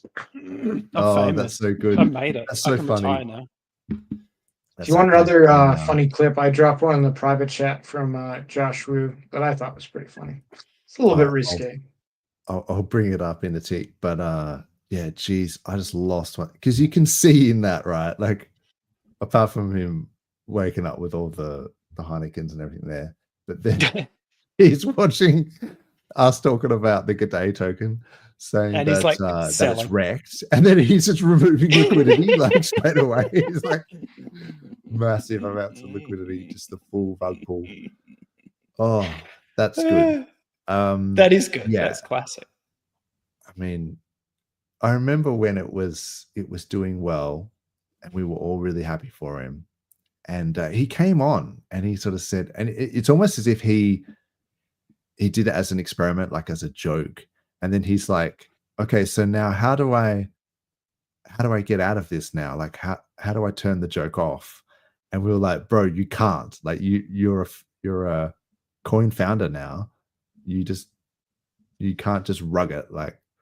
And Well, you can. yeah, you but would be it's very just, popular. well, you can. I mean, I don't think, True Blue's, I think, the biggest whale in Good Day token, and because he put $50 in it. Poor guy. So yeah, you'll probably hurt True Blue's feelings, but it was just more like it sort of shows you that you got to be careful making a coin, because that'll stay with you forever, and people will give you grief about it forever, which is hence why I've never made a coin. Yeah. And things go up, things go down, and it's just it's a lot of responsibility. People really you never can get do it. the sense of foreverness with on-chain stuff, Mm. and people don't get it for like almost ever. That's why like all the Solana meme coins are just, that's all that they exist, and then down forever, because that is it. But they don't understand that that's on chain forever, and blockchains don't go down. Well, Solana does, but But I know what you mean. Yeah. And so maybe the expectation is that if you're on some, meme coins on Solana, that it's okay for them to rug every day because you expect them to rug in 4 hours and all this sort of stuff. But really, it's not. And those things. So yeah, there is some responsibility to be a coin founder.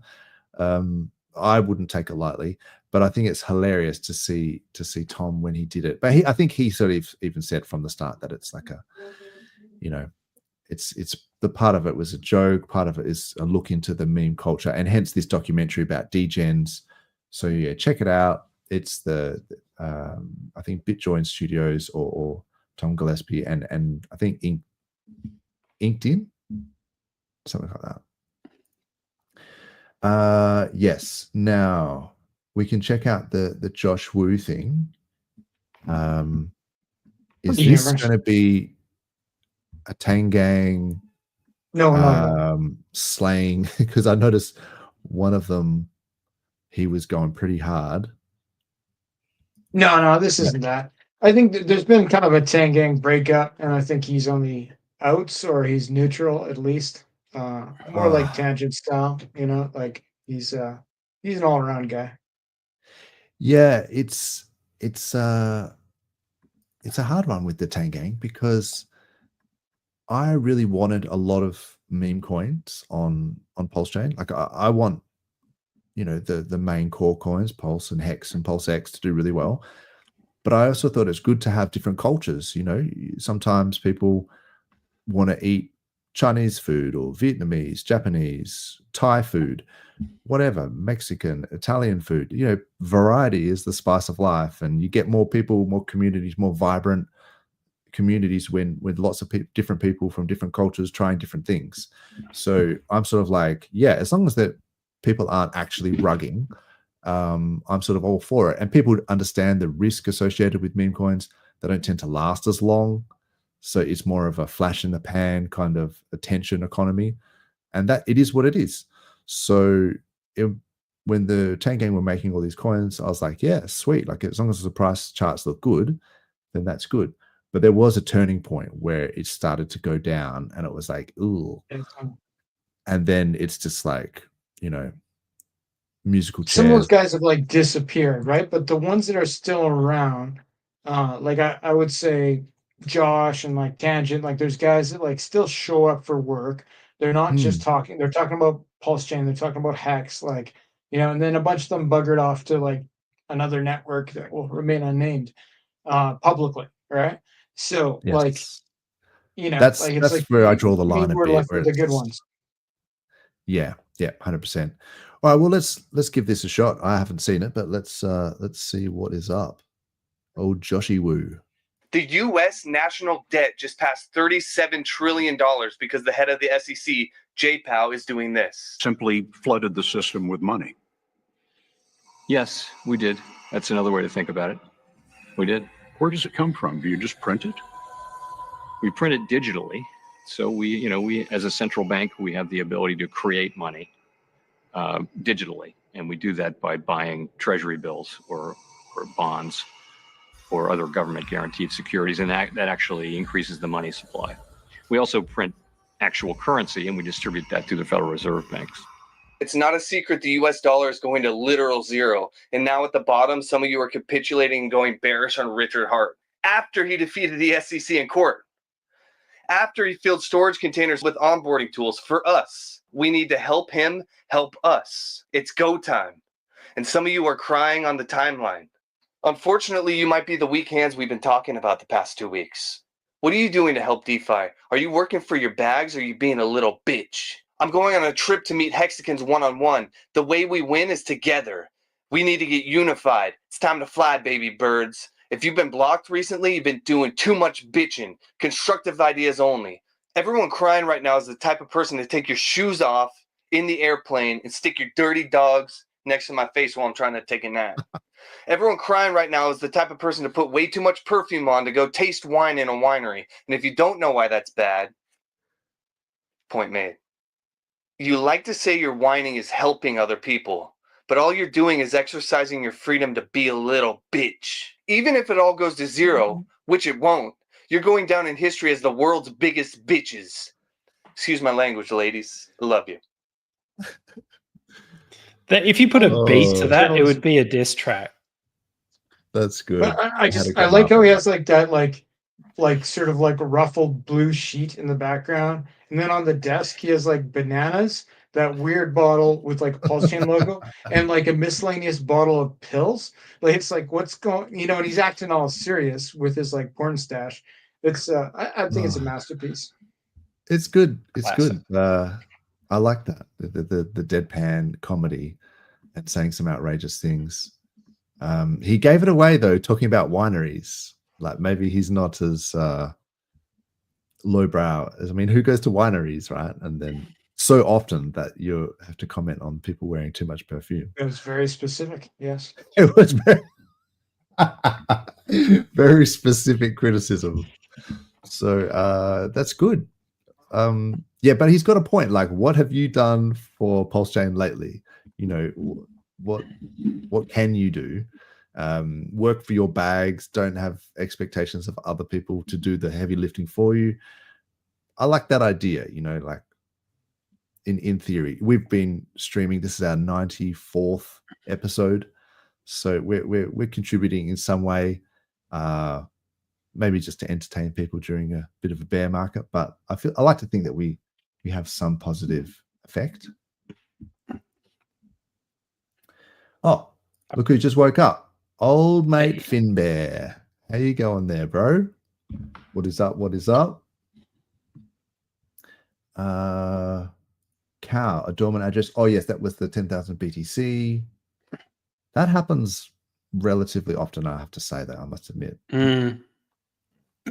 Why is he surrounded by 4? Oh, that's the John McAfee thing. Yeah, Faraday cage.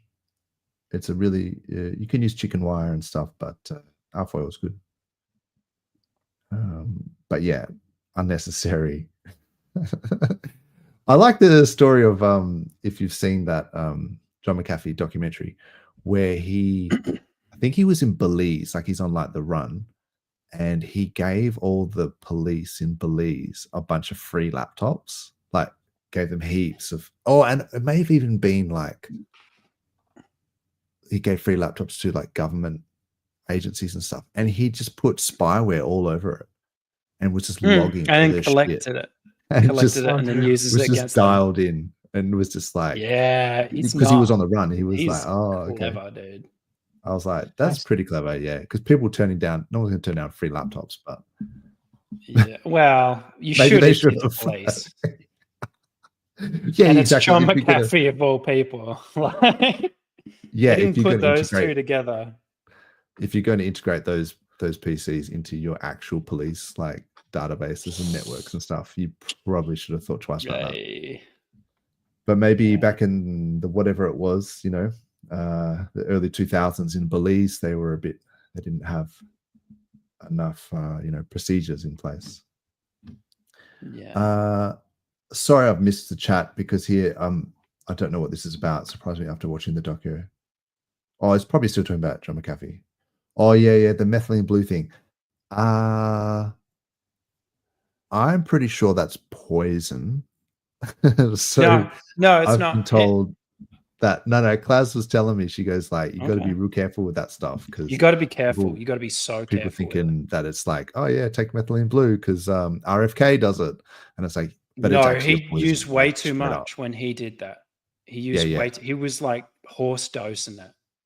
Yeah, no, but it's a monoamine oxidase inhibitor. So any free kind of loose drugs in your system will get ramped up, and you can eat things that you will trip out on them.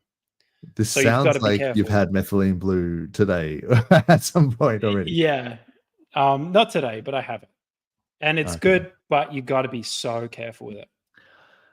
My thing is, I've been told that it's straight up poison and you got to be real careful with it. Then again, so is alcohol. So it makes sense. Like, yeah, don't alcohol is straight up chug tequila either. Like that's a bad idea. There's a couple things it does. Like, but it wasn't baby oil. That's too soon. A little too real. Yeah, too soon. Sounds like bro science. Yeah. Yeah. There is a point where, I like some of this conspiracy stuff. It's entertaining, right? Like I do watch a lot of the UFO stuff, And but it's just funny how like every week there's a new groundbreaking UFO thing, and it's like, wow, this channel is really unearthing some things like every week consistently. Seems a little unlikely that every single week you could be like on schedule breaking, you know, disclosures like about new things. And also because I have a physics degree, it's like when some of the physics stuff that they throw around, they put the spooky music on, and then they talk about things. Quantum entanglement means the spaceship. And you're like, yeah, bro, like that's been done since like the 1920s. Like we're fully aware of entanglement. We use it. We've been on the edge of cold fusion for just about 100 years now, as far as I can tell. You guys, that's a 30 more years thing. It's two always more weeks. 30 more years. Always. Yeah. Always. Yeah. And the one I was listening to, they're talking about they made this micro black hole at CERN, and it's like, yeah, they probably did for like 10 to the negative 27 seconds. But it's not how they're selling it, kind of thing. Well, it's like, yeah, maybe it's a Einstein-Rosen bridge to another reality, or maybe it's just a wormhole to another part of space within our. Wasn't it even like just universe. A simulation? Like it was digital, right? They didn't actually. Oh no, CERN will smash like protons together at like 90. Yeah, I know that. I know that. Yeah. That's right on. I love it how those guys, like if when they get put on the point, like the actual physicists, right, who shouldn't be talking to the press, they'll give an answer like there's a non-zero chance that will destroy the universe, right? Yeah, that's how we talk though. That's how we talk. Like it's like our devs talk. Yeah. We literally. Well, it's like the first nuclear bomb was. They had to calculate whether it would burn up the entire atmosphere off the. True. Just cook the face of the earth. Because the chain reaction. And they weren't confident when they blew it up either. They were just like kind of, it shouldn't. Will you ignite the atmosphere? That's the thing. Yeah. And it's like, well, I don't think so, because the chain reaction is not sustainable. Like you need enough fuel to make that chain reaction sustainable. Yeah. And so they're like, I'm pretty sure. People. But scientists like pretty sure. We use terms you don't like speak in non-zero. absolutes, right? Yeah. And that's why, Anyway, I could go into this for quite a while, but physicists we approximate things as spheres quite often. You just like, so you got a human, right? So a human's a sphere.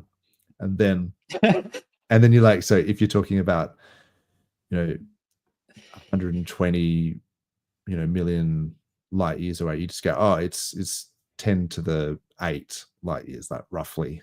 Like you just don't even bother. You might be out by like 20 million, but it's like, as long as you're within an order of magnitude, that's fine for the discussion that we're having.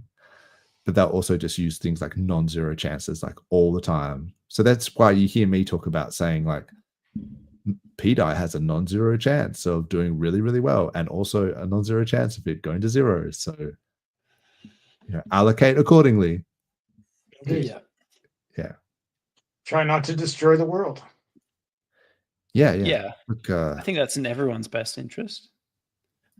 It's also inevitable, like maybe not through CERN. With some of the stuff we're doing. No, I think what's happening is going to be the singularity. We're going to have AI that's just going to go, oh, wait, I can create my own AI, and then just going to keep doing it. And then it's like humans, they have iron in their blood. Let's make paper clips. It's like, oh. It's literally just going to go, you know what we have to do to save the human race is to kill the human race. And you're like, oh, wait, what? Damn. Asimov was right. Like, so this stuff has been around for a long time, and I think it's inevitable. But anyway, let's just enjoy life while we can. I got to bounce, but thank you. Yeah, no worries.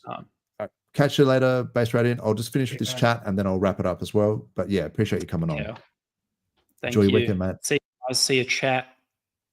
See you, bro.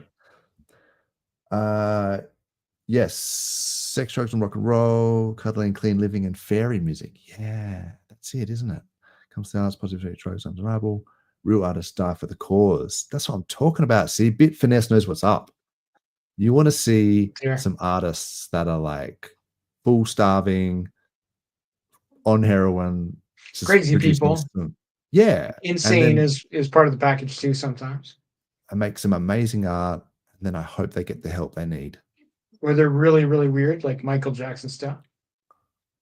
Oh, too soon. Strange, dude. Oh, bro.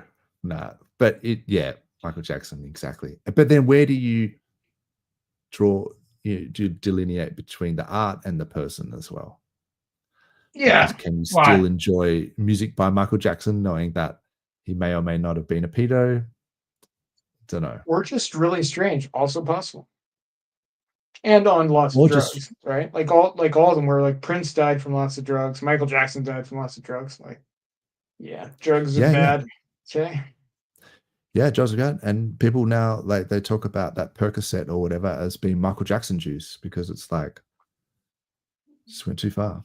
I really should have paid more attention to the chat. Apologies, people who put in the effort to comment. I don't know a lot about fentanyl, but apparently it's really bad, particularly in the States. They lace things with it. It's like a synthetic drug, and like just like as the amount that would fit on the top of a pinhead will overdose you, kind of thing, right? So yeah, that's okay. Yeah, so that's actually terrible. Yeah.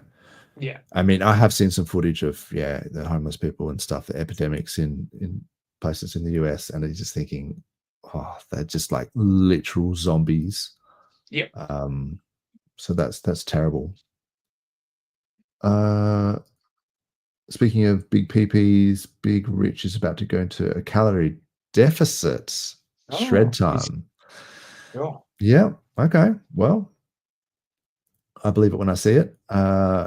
I tend to wait and do the thing and then talk about it rather than just say, I'm going to go on a diet and then watch this space, everybody, because in 9 months, I'm going to look amazing. It's like, okay, well. I think that's how he's motivating himself, right? You tell, maybe you publicly tell people, well, I'm going to do this, and then you feel like a tool if you don't. So make yourself accountable. Yeah. Yeah. That's probably part of the strategy. I'm with you, though. I would just not tell anybody until I'd already done it. Exactly. It's the better way to do it.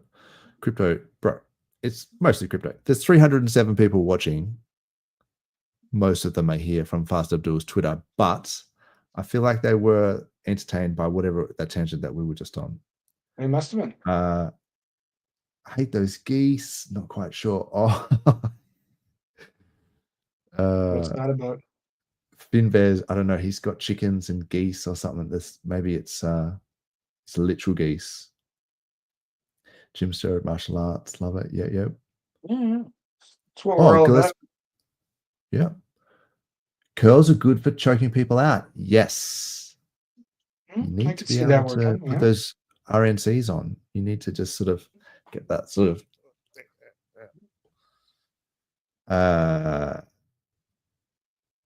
Tangang coins with shit. All 10 I bought. Yeah. Hi ho Hex, what is up? The thing that shit me about some of these coins is that if you left them for any period of time and came back to them, they were rugged, like they were gone. Like there was like a sweet spot where they did really well, but you got it like, and this is why I always preach with meme coins. They don't last long. Like there's like an attention economy with these things, and when they're doing well, they're doing well. But they're not really like a hex style set and forget, stake it for 15 years because you come back and it will be literal zero. Gillespie was on What the Hex this morning, so check out What the Hex, DJ Cryptomatic. He was. I caught a piece of that actually. I was surprised to see him there. What else? Oh wow! Apologies for missing all this stuff. Jim Morrison's dad was an admiral connected to the Bay of Pigs. Oh really? Yeah. As in like the Cuban insurgents by the CIA. Yeah, the Bay of Pigs. That's when the CIA tried to overthrow Castro. And yeah, I think so. Yeah. I mean, you didn't know it was the CIA at the time, but it was, I'm pretty sure. And they tried to overthrow Castro because the Soviets were storing nukes in Cuba, and the US were like, nah, that's too close to home. You can't put like missiles and anti-missile defense stuff on Cuba because it's too close to mainland America, which is ironic because they don't seem to have the same problem with putting this stuff in NATO countries around Russia. Yeah, nukes in wherever, Germany. Ukraine. Well, that's why Russia didn't want Ukraine to be part of NATO, because they didn't want to have missile capabilities like that close to their border, which is fair, I thought. But anyway, hypocrisy aside, I also can understand why America didn't want to have Soviet missiles on Cuba. So hence the Bay of Pigs. That was a different era of missiles too, right? Like now, like, you know, like the big countries, like, well, US or Russia anyway, they could shoot a missile to hit anywhere in the world. Doesn't matter. But like talking like 1955, 1960, that might have not been the case. A shorter range, medium range missile would have been a bigger deal. Yeah. Who's Mark Devlin? I'll look him up after. Devlin. Finn Bear said, no, Mark Devlin. Do you know who that is? I know about the Bay of Pigs, but not about Mark Devlin. That's anyway. And then there's just a bunch of people saying stuff like that. Kelly Jeff says it's not the way to lose weight. Okay. Metabolism, yeah, maybe. I would agree with True Blue. Calorie deficit is definitely how you lose weight, and also exercising. Plus minus equals. True Blue knows what's up, man. He's like a sports science bro. Like does all the fitness stuff and gyms. He does know. So I would. You can do weird like no carb things and stuff like that, and you will lose weight, but like it's not permanent, right? Like the moment you eat like a cracker, you'll gain 20 pounds of water weight. Yes. Yeah. No. I mean, I think the best diet you can do is the one that is sustainable. So there's no point doing a crash diet if you can't sustain it. So you need to have a some people can do carnivore and that's great, but if it's not sustainable, then yeah. I don't think it's sustainable when you're like 50. It probably is when you're 22. Plus, like eating fruit and veggies, like you need to eat that shit. Like it's good. You need fiber. You need all the vitamins and minerals. You need all that stuff. You can't just exclusively eat just one thing and think that that's going to be okay. Like you gut bacteria, you need variety in your diet. Yeah. Like that's no joke. I did the vegan thing for 6 months once. Oh wow. To see and I did experiments like before and after with like blood tests to see what effect it had. It was like pretty. Yeah. It didn't really hurt anything, and it didn't really help anything. Well, it helped one thing, but that wasn't a workout thing. Nah. Look, you need protein. You need to smash. I got the protein. I just didn't get animal protein during that time. Right? Yeah, but it's hard though. It's really hard. You got to work at it. Yeah, unless you're eating a lot of eggs or something. But if you're not even eating eggs. No, I wasn't eating eggs. It'd be very hard to get enough protein, I would say. Yeah, it was hard. Through a vegetarian diet. I mean, tofu, yeah, but maybe if you consider fish okay. But no, you need to smash a lot of tofu and stuff like that. Yeah, tofu, yeah. No. You got to eat a lot of protein and lift heavy. And I think if you want to have like even longevity, strong bones, weight-bearing bones and things like that, all this sort of stuff. I don't think vegetarian is the go personally, but people do it for ethical reasons. So that's not for me to judge. I don't think it was bad for me the way I did it, but it wasn't very much fun to get what I needed out of it. I had to like really work at it. So it was work. True. And look, I know some Indian guys that are vegetarian and they smash curries and stuff. They can make some amazing vegetarian food. Like so vegetarian is not that bad. Like Indian food is fantastic. Like the what do they call it? The cheese that they have is almost like meat. And so there's a difference between like a vegetarian that's eating all sorts of amazing plant-based things and curries or whatever, and then just someone that has like an eating disorder that just eats like twisties or something, or you don't know what that is, but like I don't know, Cheetos is the equivalent, and they're like, I'm vegetarian. It's like, no, you have an eating disorder. Cheetos, right? Like, yeah, or like cereal for dinner like every night, and you're like, well, yeah, I guess you're vegetarian, but also that's not great. Maybe once in a while. Agreed. But yeah, thank you, Francia de Jesus. Sorry if I pronounced that wrong. Maybe it's like Frankia de Jesus. I'm not the best with accents, but thank you for reposting this stream. I really appreciate it. Yes, I know Finbet is into the carnivore stuff and the creatine, yeah, B12, yeah. All good stuff. Yeah, let us know in the chat what you think is a good way to put on muscle and lose weight, because I think that's like applies to everyone, right? Like that's just if you think it's calorie deficit, more cardio, or you think more protein, lift heavy, you tell me, what do you think? Awesome. Thanks, chat. Thanks, True Blue. Thanks, Space Radian. Did you have any final words, Fast Abdul? Anything you wanted to shill or talk about?